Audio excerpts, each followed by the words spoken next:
بہت عرصہ پہلے ایک وسیع اور خوبصورت سلطنت تھی جس کا نام نورستان تھا۔ اس سلطنت کے بادشاہ دانش مند اور رحم دل تھے اور ان کی ایک بیٹی تھی، شہزادی مہرین۔ شہزادی مہرین نہ صرف بے حد خوبصورت تھی بلکہ بہت بہادر اور نیک دل بھی تھی۔ شہر کے لوگ اس سے بہت محبت کرتے تھے، لیکن اسی سلطنت کے قریب ایک تاریک جنگل تھا جہاں ایک خطرناک جادوگر رہتا تھا۔ اس جادوگر کا نام زارق تھا۔ وہ بہت طاقتور اور ظالم تھا۔ اس کی آنکھوں میں ہمیشہ نفرت اور لالچ جھلکتا تھا۔ زارق کو نورستان کی خوشحالی سے حسد تھا۔ وہ چاہتا تھا کہ پوری سلطنت اس کے قبضے میں آ جائے۔ ایک رات اس نے خطرناک جادو کیا اور پورے شہر پر اندھیرا پھیلا دیا۔ آسمان پر کالے بادل چھا گئے اور لوگوں کے دلوں میں خوف پھیل گیا۔ جب شہزادی مہرین کو اس بات کا پتہ چلا تو اس نے فیصلہ کیا کہ وہ اپنی سلطنت کو بچائے گی۔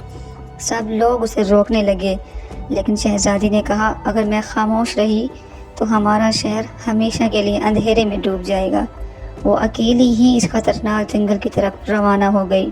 جنگل کے اندر عجیب آوازیں گونج رہی تھیں اور ہر طرف خوفناک سائے تھے، لیکن شہزادی نے ہمت نہیں ہاری۔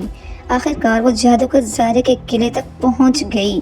زارق نے زور سے ہنستے ہوئے کہا، ایک کمزور شہزادی مجھے روکنے آئی ہے، لیکن شہزادی مہرین نے اپنی بہادری اور عقل سے جادوگر کا مقابلہ کیا۔ اس نے ایک قدیم تلوار نکالی جو روشنی کی طاقت رکھتی تھی۔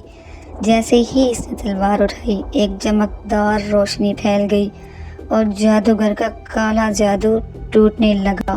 زارق غصے سے چیخا، لیکن آخرکار روشنی نے اندھیرے کو شکست دے دی۔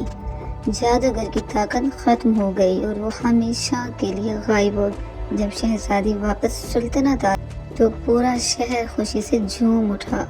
لوگوں نے کہا، ہماری بہادر شہزادی نے اندھیرے کو شکست دے دی۔ اس دن کے بعد نورستان میں ہمیشہ امن اور خوشی رہی ہے۔ یہ سٹوری پسند آئی ہے تو پلیز میرے چینل کو سبسکرائب کریں، لائک کریں اور شیئر کریں۔